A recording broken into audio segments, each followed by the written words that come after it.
So I think that's actually a great transition. Talking about the draft, you probably aren't in the quarterback market, but many teams are. So when you're looking at yeah, if you got straight Lamar, you're probably in the quarterback market. But then you would have the capital to go get one of the big dogs. Who are, in your opinion, like the best quarterbacks in this class? Because typically each draft, if it's a good draft, can give us 2 to 3 franchise guys. Sometimes there's one, sometimes there's none. I'm gonna venture to say that like 2 or 3 of these guys are probably gonna be legit like franchise quarterbacks. Who are your favorite quarterbacks in this draft? If you had to rank them. First off, I want to apologize to the Houston Texans because this is not the quarterback class to get a surefire, guaranteed, Trevor Lawrence, Joe Burrow, crazy talent. Okay. Hey, you're forgetting that the Texans have the 2nd overall pick. According to every media member, the Bears are going to trade Justin Fields and then take a quarterback one. So, by the way, what a stupid way to win that game at the end of that season for the Texans. Just absolutely just, I would be so mad. It was strategic. It's a smaller contract to pay the number 2 overall pick than it is the 1. They're saving like $500,000 and getting a worse player.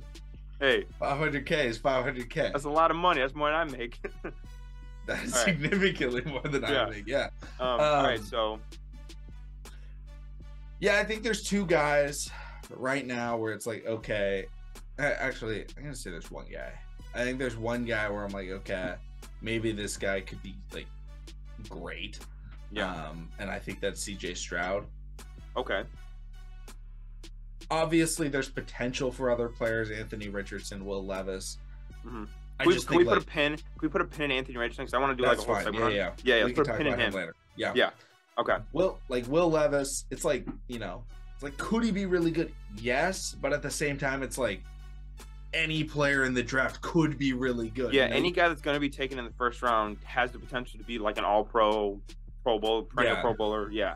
That's what I hate about like the draft is people. It's like I don't think his potential is high, and then people are like, "Well, his potential is like Patrick Mahomes." It's like, well, yeah, my potential is Patrick Mahomes. You give me the right coach. That's the position that happens with the most is quarterbacks. Every quarterback ceiling is the best quarterback in the NFL, according to everybody. It's like, dude, come on, like really, So CJ Stroud's your number 1 guy, which I think I'm not going to necessarily disagree with you. I think that he's going to be great, but I think if you polled people, CJ Stroud would not be a lot of people's number 1. It would normally be Bryce Young, maybe Will Levis. If you're really brave, maybe say Anthony Richardson. Or if you're really banking on the physical tools, Anthony Richardson. Why do you like CJ Stroud so much? I think he's got the best, intangibles. I think he's got the best things that you can't work on. He's got really good size. And I feel like he has had a lot of success over at, I'll call it the Ohio State University. Throwing to really good wide receivers, and I was thinking Bryce Young and CJ Stroud were really close throughout the season watching them. I didn't watch as much Alabama as you, obviously, but I watched a fair amount of games, and I watch a lot of Ohio State games. I love watching Ohio State. A lot of my family's from Ohio, so I do watch them. I'm a Stanford fan by heart, but I watch Ohio State, and I was like, okay, CJ Stroud, maybe. But, when he has to deal with pressure, when he has to do this, I'm concerned. And then we saw the college football playoff, and he goes against Georgia. And I'm watching that game, and I'm like, this guy's draft stock is like, okay, people were questioning whether he's top 10. And I was watching it, and I was like, this guy's going number 1 if quarterback's going 1. Like, I'm watching that game, I'm like, the way he's avoiding this pressure and avoiding this defense and just dicing the team. I think that might have been the best performance all year, especially against that Georgia defense, who then a week later went on to win 65-7 in the national championship game. And they were a missed field goal away from winning that game. Drove him down the field, ran for first downs, composure, lost Marvin Harrison during that game as well. Like, he didn't have Marvin Harrison for majority of the second half. He was fantastic in that game. And that was one of those where it's just, his agent had just the goofiest grin on his face watching that game. If he had an agent, he probably didn't have an agent at that time. But his agent, watching the tape back weeks later, is now having a grin on his face. But so CJ Stroud's 1. Okay, so you like CJ Stroud. Who's your number 2 guy? So I'll be safe and I'll say it's Bryce Young, but I don't love Bryce Young. Obviously, he has the tools of accuracy and arm talent, and I like his mobility. It's nothing, generational, but he can move. He has good pocket awareness. It's just like that size at the position is so tough. It can be done. I don't want to count it out. But, when you look at guys that are, 5'10", in NFL history, or 6 foot or under, right? You want to look at the legends, Drew Brees, Russell Wilson. Yeah. That's it. That's what you got. Doug Flutie, no, I'm just kidding. It's like Russ is so much bigger than him, He's feels thick. like. He's a thick boy. Bryce Young is not super big, and I feel like most teams, I would avoid him. If you're the Colts, I think it's worth it. I think if you're a team with an offensive line that can protect him, I think he could pan out very well and end up being the best quarterback. You know what the in dream draft. spot for me for if I was Bryce Young, I'd want to go badly. This is not going to happen. Detroit's offensive line is fantastic. Exactly. That would be a perfect scenario. Fantastic. Yeah, that's the best spot to go as a quarterback, where it's like, okay, if he gets to the right scenario, he may have the highest ceiling in the class. I think with him, offensive line is most important. He can make his subpar receivers better. The last year in Alabama he played, the receivers weren't good. Like, can you tell me Alabama starting receivers last year? Probably not, right? But he made the receivers look better. But he was also well protected. So if you go him to a team like the Lions or the Colts or whoever, where he's protected, I think he can make your subpar receivers a lot better. I think that's his thing. But again, if he's getting crushed by edge pressure every play, he might not have that chance. Yeah, and we've seen what happens to even generational quarterbacks, Andrew Luck, when they go to a team where they don't have an offensive line, and it's like, no matter how good you are, and Andrew Luck was not injury prone in college. He went to the NFL and he got sacked over and over and over and over again. And Bryce Young, I don't think will be able to hold up. And I think that's exactly what's happened to Kyler Murray. Is Kyler Murray hasn't had an offensive line in Arizona, and Kyler Murray is similar. He's just running around every play. Yeah. In build, they're similar. They're very different in play style. I hate when people compare them in play style because they're like drastically different. But in terms of like body size, they're very similar. And if he goes to a place where he's going to get beat up, I don't think he's going to last. So I put him 2, where it's like, okay, if you're a team with a good situation, like, yeah, he's 2. Yeah. If you're a team with a bad situation, I'm not drafting him. Like, if I'm the Texans, I'm not drafting. I am avoiding him. I think they're going defense anyways with DeMeco Ryans. I really do think they're going defense. Oh yeah, like Jalen Carter. I'm surprised. Another, you want to hear? I've actually said this to a lot of people, and I feel very strongly about this. Some people disagree with me, but like you said, I've probably watched more Alabama football than a lot of people that aren't paid to watch Alabama football.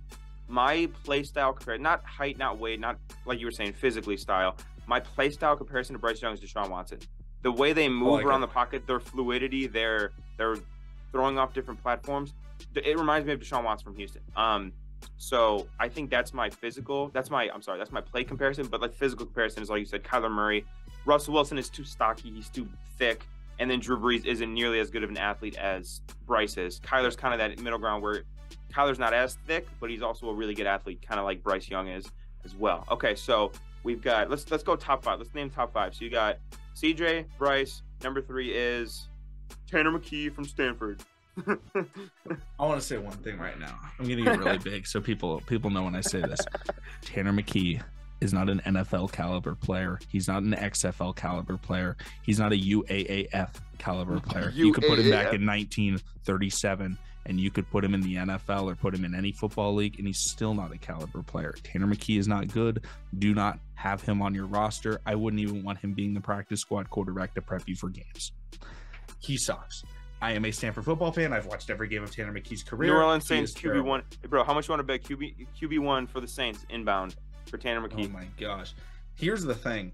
Davis Mills was 50 times better than Tanner McKee. And Davis Mills is a bad NFL quarterback. Yeah. like Davis Mills is fine. It's like, but you don't want to build around him. You could maybe have him be a backup. But Tanner McKee is being talked about as like a second, third round player. And I'm like, this guy I want undrafted. Like, I don't want him on my roster. I see it on PFF's mock draft simulator. He's prospect number 29. I see him going like 18. Yeah, I see him like getting drafted. 29. Oh my god. Anyway, fuck Tanner McKee. Let's go to number 3. Who is your actual number 3 quarterback? I feel like I know who it is. I'm gonna go with Hendon Hooker. Whoa, that's a shocker. Okay. Yeah, I just like. I did watch a lot of Tennessee this year. I loved watching. They were good. They were really good up until he tore his ACL. And it's just like, I feel like he looked really good. And, you know, if he doesn't get hurt, I think he's a first-round quarterback. And he gets hurt. The age too is hard. But like he's not even much older than Joe Burrow was. And I feel like he's ready. Like he is a quarterback. Like I don't think I want to start Will Levis right away. I don't want to start Richardson right away. I'd start Young, I'd start Stroud. I would start Hendon Hooker right away. Yeah. And you know, it can work in the NFL, you know, coming in as a vet. A lot of players have done it and had a lot of success. You know, you look at Joe Burrow. Hell, look at Kurt Warner, right? You know, it's like Kurt Warner's a Hall of Fame player, and he started his career at like 28 or 29. Bro's just bagging groceries and just like, you know, I'm not comparing him to, you know, Kurt Warner. You know, that's not my expectation. If he turned into Kurt Warner, that'd be great. But like, over someone where it's a risk. Like, I think it's way riskier to take a Will Levis, and I'll put Will Levis at 4. Actually, I'm going to put AR at 4. Just because I think AR at least has a base. I've watched it through Greg Roman, but, you know, which is brutal to watch. But you can have an offense that can move the football without throwing it very much. Yeah. And AR has the tools and the ability to be a heavy, you know, as a base, a just heavy run for. I mean, even look at like Patriots with Cam Newton, where it's like, like they weren't that good, but it was like the offense isn't like that bad, and he has the potential to turn it. It's hard to stop a quarterback that big, that strong, that fast. I mean, and even like I feel like Lamar in his like rookie season, before he kind of understood the defense and he understood the playoff, they were running read option, and the shit was working because he's so fast. So I think you can almost get away with AR not being league ready because you can just survive off of read option and those quick throws for however long, and then give him another offseason, give him a year in the facility with the coach, with the offensive coordinator, with his receivers, he'll be much better. So I think AR-15 is a good we'll heard it here first. Mike is pro AR-15. Yes. I am.